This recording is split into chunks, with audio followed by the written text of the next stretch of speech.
खिड़की के पास खड़ी सिमरन सोच रही थी कि भाई दूज आने वाली है, पर इस बार न तो माँ ने फोन करके भैया के आने की बात कही और न ही मुझे आने को बोला। ऐसा कैसे हो सकता? हे भगवान, सब ठीक हो सब कुछ। अपनी सास से बोली, माँ जी मुझे बहुत डर लग रहा है, पता नहीं क्या हो गया, मुझे कैसे भूल गए इस बार। सास ने इजाज़त देते हुए कहा, कोई बात नहीं बेटा, तुम एक बार खुद जाकर देख आओ।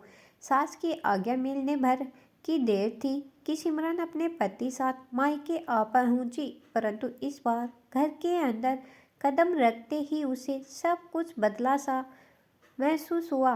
पहले जहां उसे देखते ही माँ पिताजी के चेहरे खुशी से खिल उठते थे, इस बार उन पर परेशानी की झलक साफ दिखाई दे रही थी। पहले भाभी उसे देखते ही दौड़ी चली आती और प्यार से गले लगा लेती थी, पर इस बार दूर से ही एक हल्की सी मुस्कान के दे डाली। भैया भी ज़्यादा खुश नहीं दिखे। सिमरन ने जैसे तैसे एक रात बिताई, परंतु अगले दिन जैसे ही उसके पति उसे मायके छोड़ वापस गए, उसने अपनी माँ से बात की। तब उन्होंने बताया, इस बार कोरोना के चलते भैया का काम बिल्कुल बंद हो गया, ऊपर से और समस्याएं, बस इसी वजह से तेरे भैया को तेरे घर भी न भेज सकी। सिमरन बोली, कोई बात नहीं माँ, ये मुश्किल दिन भी जल्दी निकल जाएंगे, आप चिंता मत करो।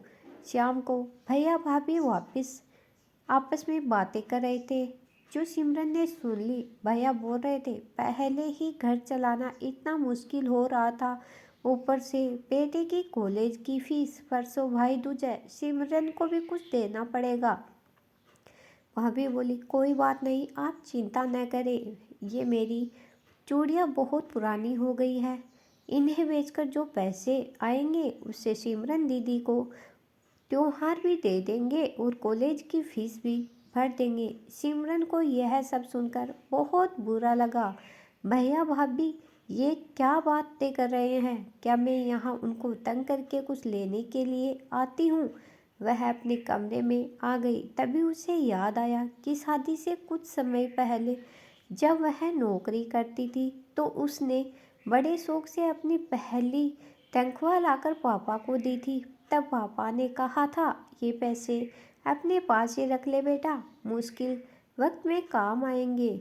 इसके बाद वह हर महीने अपनी सारी तनख्वाह बैंक में जमा करवाती रही। शादी के बाद जब भी मायके आई तो माँ ने उसे पैसे निकलवाने को कहा, पर सिमरन हर बार कह देती कि अभी मुझे ज़रूरत नहीं, पर आज उन पैसों की उसके परिवार को ज़रूरत है। वह अगले दिन ही सुबह भतीजे को लेकर बैंक गई और सारे पैसे निकलवा कर पहले भतीजे की कॉलेज की फीस जमा की और फिर घर का ज़रूरी सामान खरीद कर घर वापस आ गई। अगले दिन जब भैया का टिक्का किया तो भैया ने भरी आंखों से उसके हाथ 100 का नोट रखा। सिमरन मना करने लगी तो भैया बोले, ये तो सुगुन है पगली, मना मत करना।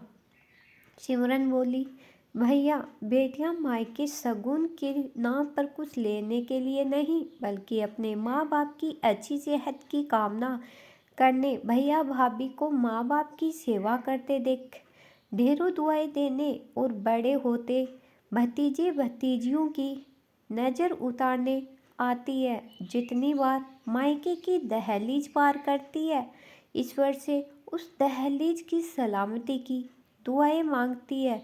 जब मुझे देख माँ पापा के चेहरे पर भी रौनक आ जाती है। भाभी दौड़कर गले लगाती है, आप लाड लड़ाते हो, मुझे मेरा सुकून मिल जाता है। अगले दिन सिमरन ने मायके से विदा लेकर ससुराल के लिए जैसे ही दहलीज के पार कदम रखा कि भैया का फ़ोन बज उठा। उन्हें अपने व्यापार के लिए बहुत बड़ा ऑर्डर मिला था।